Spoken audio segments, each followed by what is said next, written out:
ଆପଣ ସବୁଠୁ ଗୋଟେ ଭଲ ପ୍ରଶ୍ନ ପଚାରିଛନ୍ତି। ଆଜି ମହାନଦୀର ଦୁଃଖ ମୁଁ ଜଳ ସମ୍ପଦ ବିଭାଗ ଖର୍ଚ୍ଚ ଦାବି ଆଲୋଚନା କ୍ରମରେ କହିଲି।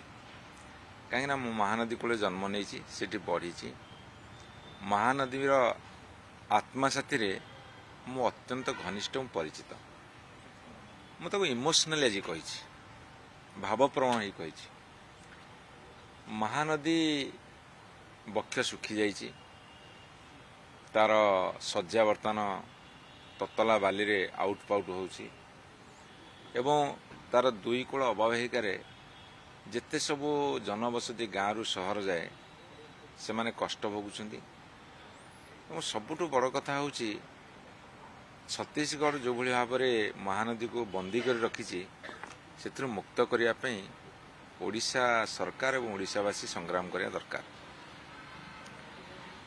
ଆମେ ଯେତେବେଳେ ସରକାର ଥିଲୁ ସେତେବେଳେ ଛତିଶଗଡ଼ରେ କେତେବେଳେ ବିଜେପି ତ କେତେବେଳେ କଂଗ୍ରେସ ସରକାର ଥିଲା, କେନ୍ଦ୍ରରେ କେତେବେଳେ କଂଗ୍ରେସ ତ କେତେବେଳେ ବିଜେପି ସରକାର ଥିଲା ଏବଂ ଓଡ଼ିଶାରେ ଆମେ ବିଜୁ ଜନତା ସରକାର ଥିଲୁ। କେନ୍ଦ୍ର, ଛତିଶଗଡ଼, ଓଡ଼ିଶାରେ ତିନିଆଡ଼ିଆ ସରକାର ଥିଲେ।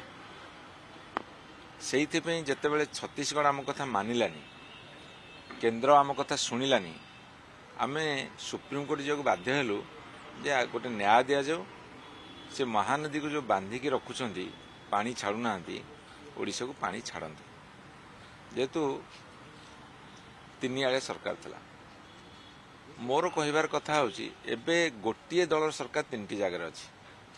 ଭାରତୀୟ ଜନତା ପାର୍ଟିର ସରକାର, ବିଜେପି ସରକାର ଦିଲ୍ଲୀରେ ଅଛି, ଛତିଶଗଡ଼ରେ ଅଛି, ଓଡ଼ିଶାରେ ଅଛି।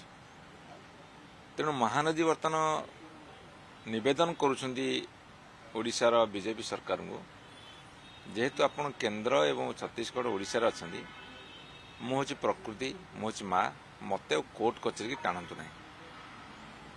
କୋର୍ଟ କଚେରୀ ବାହାରେ ମଧ୍ୟ ଆପଣ ସମାଧାନ କରିପାରିବେ। ଯେହେତୁ ଆପଣ ତିନି ଜଣ ଯାକ ଗୋଟିଏ ଦଳର ଗୋଟିଏ ସରକାର, ହୁଏତ ଏଇଟା ବିଧି ନିର୍ଦ୍ଦେଶ ହେଇଥିବ ମହାନଦୀର ଦୁଃଖ ନିଭେଇବା ପାଇଁ, ମହାନଦୀର ଆଖିର ଲୁହ ପୋଛିବା ପାଇଁ।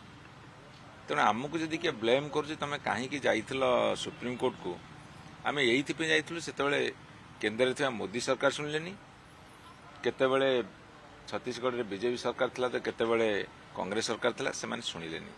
ସେଇଥିପାଇଁ ଆମେ ଯାଇଥିଲୁ ନ୍ୟାୟ ପାଇଁ। କୋର୍ଟ କଚେରୀକୁ ଯାଇକି ମହାନଦୀଟି ଅଧିକା କଷ୍ଟ ପାଇଲାନି।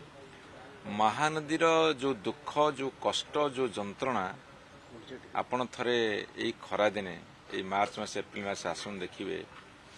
ଯଦି ପ୍ରକୃତରେ ଆମ ଭିତରେ ଟିକିଏ ବି ସମ୍ବେଦନଶୀଳତା ଥିବ, ସେଠି ଆଖିରୁ ଧାର ଧାର ଲୁହ ବୋହିବ।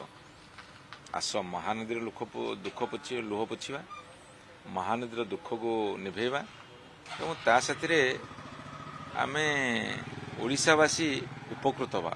ଓଡ଼ିଶାବାସୀ ମହାନଦୀକୁ ବଞ୍ଚେଇଲେ ଓଡ଼ିଆ ଅସ୍ମିତାକୁ ବଞ୍ଚେଇବେ।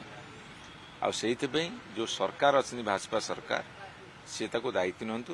ମୁଁ ଆଜି ଗୋଟେ କଥା କହିଲି, ଇଏ କହୁଛନ୍ତି ଆମେ ଡବଲ ଇଞ୍ଜିନ୍ ସରକାର ଅଛୁ।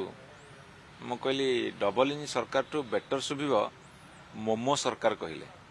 ମୋମୋ ସରକାର କହିବା ମାନେ ମୋଦିଜୀ ଏବଂ ମୋହନଜୀ, ତେଣୁ ଉଭୟ ହେଉଛନ୍ତି ମୋମୋ ସରକାର। ଯଦି ମୋମୋ ସରକାର ତ୍ୱରାନ୍ୱିତ କରିବେ ତାହେଲେ ଦାୟିତ୍ୱ ନେବେ, ସମାଧାନ ହେଇଯିବ। ଯଦି ମୋମୋ ସରକାର ଦାୟିତ୍ୱ ନ ନେବେ, ଆମେ ଭାବିବୁ ମୋମୋ ବିଫଳ ହେଲା। ଭାରତର एकमात्र परीक्षित बायोसार पृथ्वी प्रो माटी को रखे सुस्थ, दिए नुआ जीवन। धान, पनीपरिबा और डाली जातीय फसल पाई लाभदायक, अमल बढ़ाए, रोग कमाए। आज ही जमी रे प्रयोग करंतु। जोगाजोग पाई 9937054201 नंबर को डायल करंतु। आम सह जोड़ी हेबा पाई आमकु लाइक, फॉलो और सब्सक्राइब करंतु। अधिक अपडेट पाई विजिट करंतु आम वेबसाइट thequiver.in।